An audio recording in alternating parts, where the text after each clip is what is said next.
ಪ್ರೀತಿಯ ಮಿತ್ರ ವೀಕ್ಷಕರೇ, ತಮಗೆ ನಾನು ಕಳೆದ ಸಂಚಿಕೆಯಲ್ಲಿ ಹುಣಸೂರಿನಲ್ಲಿ ಯುಗಾದಿಯ ಮುಂದಿನ ದಿನ ಅಂದರೆ ಯುಗಾದಿ ಹಬ್ಬದ ಮುಂದಿನ ದಿನ ನಡೆದಂತಹ ದೇವಿಯರ ಒಂದು ದರ್ಶನವನ್ನು ಮಾಡಿಸಿದ್ದೆ. ಇವತ್ತು ನಾನು ನಿಮಗೆ ಕಾಳಮ್ಮ ದೇವಿಯ ದರ್ಶನವನ್ನು ಮಾಡಿಸ್ತಾ ಇದ್ದೇನೆ. ಸ್ನೇಹಿತರೆ, ಆ ಕಾಳಮ್ಮ ದೇವಿಯ ನರ್ತನವೇ ಅದ್ಭುತ. ನೋಡೋದೇ ಒಂದು ಅದ್ಭುತವಾದ ಒಂದು ಮನಸ್ಸಿನ ಭಾವನೆ. ಆ ದೇವಿಯನ್ನು ನೋಡ್ತಾ ಇದ್ದರೆ ನಮ್ಮ ಮನಸ್ಸಿನಲ್ಲಿ ಭಕ್ತಿಯ ಒಂದು ಸಂಕೇತ ಬರ್ತಾ ಇದೆ. ಆ ದೇವಿಯನ್ನು ನಾವು ರಸ್ತೆಯಲ್ಲಿ ನೋಡಿದ ತಕ್ಷಣ ಆ ದೇವಿಯ ಪಾದವನ್ನು ತೊಳೆದು ದೇವರ ಆಶೀರ್ವಾದವನ್ನು ಪಡೆದು ಹೋಗ್ತಾ ಇರುವಂಥ ಒಂದು ಸನ್ನಿವೇಶ ನಮ್ಮ ಮನಸ್ಸಿನಲ್ಲಿ ಭಾಳ ಸಂತೋಷ ಕೊಡ್ತಾ ಇದೆ. ಆ ತಮಟೆಯ ಸದ್ದಿನೊಂದಿಗೆ ಆ ದೇವಿಯ ನರ್ತನವನ್ನು ನಾವು ನೋಡ್ತಾ ನಾವು ಸಹ ಆ ದೇವಿಯ ಜೊತೆಯಲ್ಲಿ ನರ್ತನ ಮಾಡ್ತಾ ಇರೋದು ನಮಗೆ ಭಾಳ ಸಂತೋಷ ಅನ್ನಿಸ್ತಾ ಇದೆ.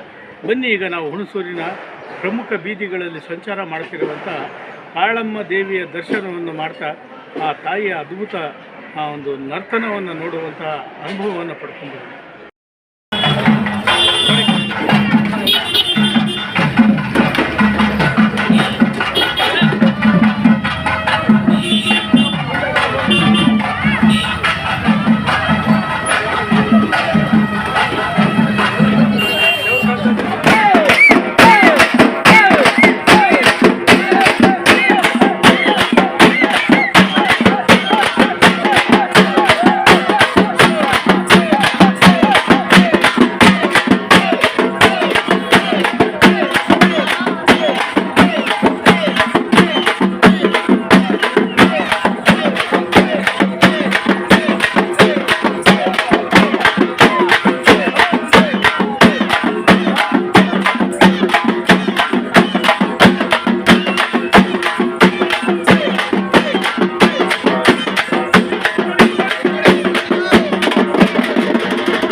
ಹೆಚ್ಚಿನ ವಿಡಿಯೋಗಳಿಗಾಗಿ ಮಿತ್ರರ ಮಿತ್ರ ಚಾನೆಲ್ ಅನ್ನು ಸಬ್ಸ್ಕ್ರೈಬ್ ಮಾಡಿ, ಬೆಲ್ ಐಕಾನ್ ಒತ್ತಿ.